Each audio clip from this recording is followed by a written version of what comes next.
or not, but there's embers blowing all over the place, and that's causing spot fires in other locations. So you have fires cropping up in places you didn't expect it to occur. So we had to have that, plus the public information system. How would you like your mayor to get on the radio and say, by the way, while you're evacuating, please leave your sprinklers on to help fight the fire? What do you think of that? Brilliant move? Or less than brilliant? Way less than brilliant. So we had a mayor out of the city of Ramona saying, hey, as you evacuate, please turn on your sprinklers so we help save your homes. We had to go back and fight that message because it was the wrong message to give. So it's important for other reasons to coordinate with the Office of Emergency Management to make sure they understand what's going on. 27 systems were on a boil water notice. One system was on a do not use notice. And that was because with the pumps going out, the power going out, the water pressure going down, there was a concern of intrusion into the wells. Now I know you never have a conflict between your county health and your state health. Well, we do, I guess, in California, because the county health department can declare its own issues around water, boil water, or do not use. So in this case, the county was saying do not use, and the state was saying, no, they can still use it, they just got to boil it. But there's this conflict. So that was a resolution issue that had to go on. But the other component for us in the firestorm are these little things that fly in the air called helicopters. They have these little buckets, and they drop down right into the water source that's being used by the public to pick up. Does anybody know what's in those buckets? What was last in those buckets? It becomes a concern of public, and so now you're having to boil water longer because you don't know what's in that. You have to do anyhow. It adds another level. Plus the potable water distribution sites that had to be set up for the public. So the requests for local utilities were all managed at the local emergency operations center. It couldn't be handled just utility to utility because we had 27 water systems affected, 16 with damages of some sort or another that required mechanics, operators, other people coming in, water quality tests. So we had to have all kinds of activities going on. And we have what was called a water desk, now we're calling it a water sector position within the EOC at each of the counties that we're working on. And in San Diego, it's the San Diego County Water Authority, and that's what this acronym stands for. San Diego County Water Authority sits in the County Emergency Operations Center to help facilitate mutual aid, status reporting, etc. And they sent out an email, and within 20 minutes of sending out that email, they had 105 resources gathered from the non-affected utilities within a short period of time because they all could provide the support.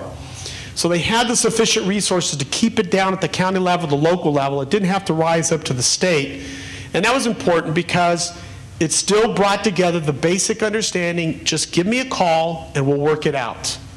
The same concept, give me a call, send out an email, we'll work it out. The resources are there, and we can coordinate this at a local level. Where the formal agreement came in is that this agreement now is now recognized statewide. It has been for a long time, but they're starting to see the value of having the water sector connected more effectively within the county government and response organization. Also because of coordination of public safety, again, liability, public safety, personnel safety is in the agreement. How the utilities ask for aid is in our operational plan. And then when the operations include points of distribution, that's within the local operations plans. The coordination with other responders, that's very critical in this situation. But the unique element here is we had to start providing water to cattle.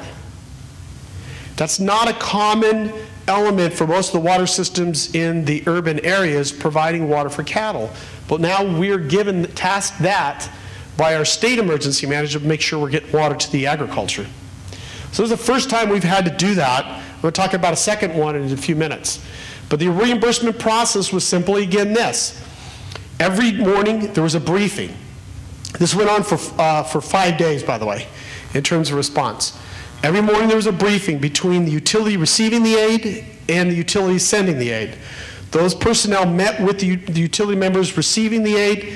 They went over where are you going today to do your testing, what are your hours, what's your briefing if you don't know the area, because what burns right along with the houses? Street signs. So they may not know exactly where they're headed.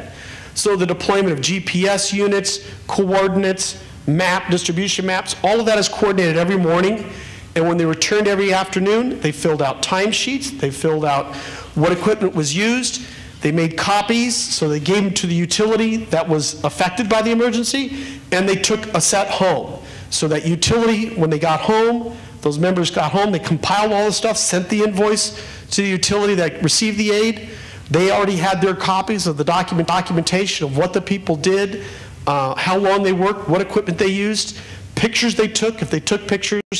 They compiled all that information so they had it ready for FEMA reimbursement.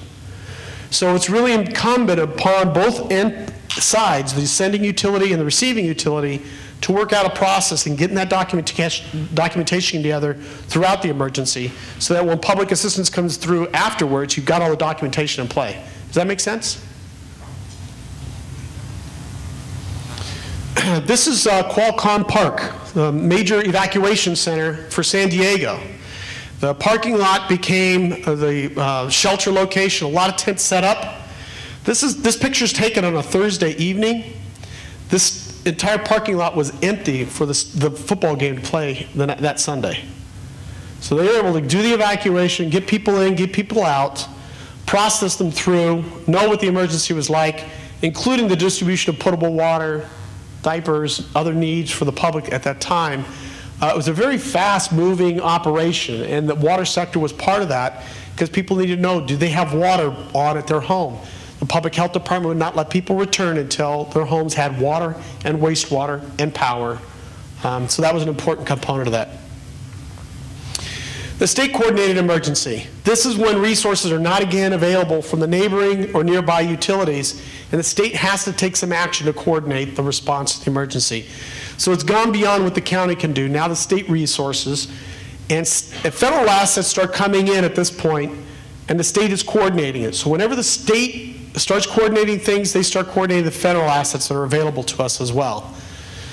And of course, this is the biggest, largest scale emergency that's going on. So again, it starts the same. The emergency happens, Utility A responds, they make their assessment, they call out, they'll still call out to Utility B.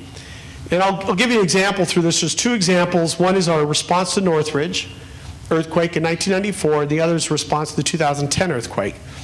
Utilities who are members of the Warren program, because we knew who had what resources and we knew they had this experience, the utilities would call each other, hey, are these resources available? If so, we'll go through the state protocols to get the resources down here, but we want to give you a heads up to start getting ready. Because when we deployed for the earthquake, we needed at least a day and a half to get our crews and equipment together to send down to Southern California. So that hurry up, heads up gives us a day ahead because it takes about a day to get all the approvals through. So now we're ready to go within half a day instead of a full day and a half delay in getting geared up. In this case, again, we tell the Office of Emergency Management, so in Southern California and Northridge, LA told their Office of Emergency Management, we need help. We in East Bay MUD told our Office of Emergency Management, this request is coming through, just know about it. Because we're ready, we're geared up, we're ready to go. But in this case, if this was all within one county, or county next to each county, in this case Northridge earthquake, LA couldn't help Santa Barbara couldn't help LA couldn't help Orange couldn't help LA. Those neighboring counties couldn't help each other in this situation, so it gets bumped up to the state. And when the state gets involved, we all know things go well. So state emergency management then steps in, and when I say state, I'm not just saying only emergency management, but public health, all the state resources, the Department of Water Resources, the California Highway Patrol, all law enforcement. So when I say state, I'm talking about the whole picture, not just the Department of Emergency Management. They get involved, and in this case, we were Utility C working with our organization. So Los Angeles calls their emergency management. They call the state says, okay, you got the resources within your county. County deploy those assets from that utility, and the utility sends the resources. Does that make sense? That's how this situation evolved, and this is what it began to look like. This is the Kaiser Permanente Medical Center that collapsed in Northridge. It happened to be a holiday, Martin Luther King holiday. And how did we know about the earthquake? Well, I was in Lake Tahoe with my family, turned on the news that morning, and saw all this chaos at 9 o'clock, or it was at 4 o'clock in the afternoon, so it was in that evening. Oh my gosh, we got a big earthquake. So I'm calling from Tahoe back to the Bay Area, telling my management, there's a big earthquake down there, are we going to provide support? They said, yes, this is what we'll offer. So I turned around and called down to Los Angeles. By that time, there was already significant reports. The initial report was that it was a 6.9 earthquake. They always sort of scale these down. In the end, they registered as a 6.7. 57 people died, significant impact, 20 billion in damages. At that point, one of the largest impacted emergencies in the nation.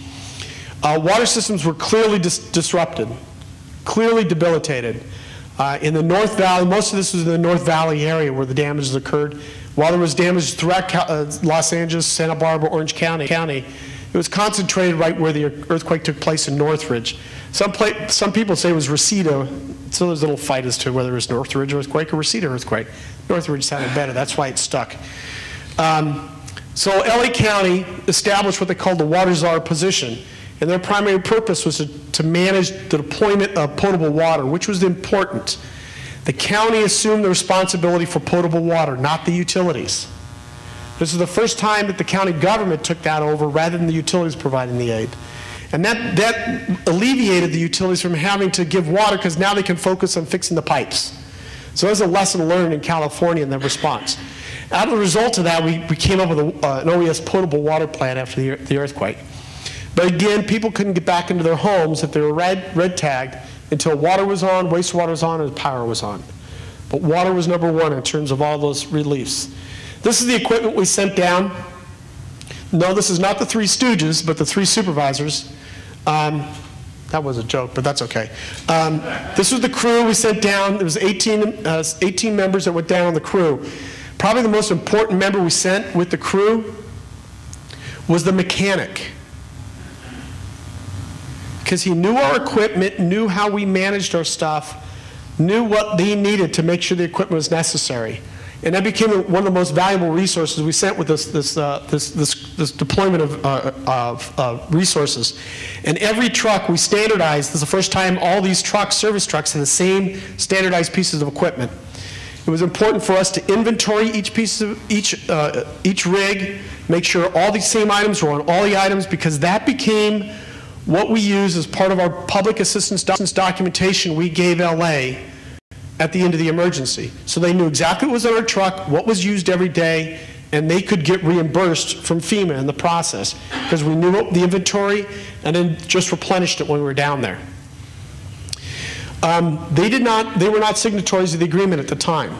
They certainly signed the agreement very quickly after the earthquake when they realized we could send the resources. So they signed the agreement, we sent this group down, we trained the supervisors in the incident command system. So this was in 1994, well before SEMS or even NIMS was around, and it became very valuable. We also sent down a scout team, 2 people ahead of time on the plane so they could report back to us what is it the needs really were, so that we added that to our trucks, so the inventory as things were being put together. And then, as I mentioned, we sent a mechanic as well. So this, I showed you the picture earlier of that major pipeline. This is the guys actually working on it, and the guys who work. Now, the most important components we also did was we called the FCC to make sure we could use our radio equipment down in Los Angeles. At that time, now there's a whole standardization in equipment, but it was important that we knew exactly what kind of radio equipment and where we can broadcast. And learning about their map books. Training our staff, they had to be trained on how to read their map books because they were different than our map books. So lessons learned out of that, again, the informal understanding, the process, the standard expectation. We knew who had what specialized equipment. We knew what personnel would be available, and the way it worked is we called into LA and offered. We called Los Angeles, here's what we got, do you accept it? Yes. Without that formal acceptance, you're not mutual aid.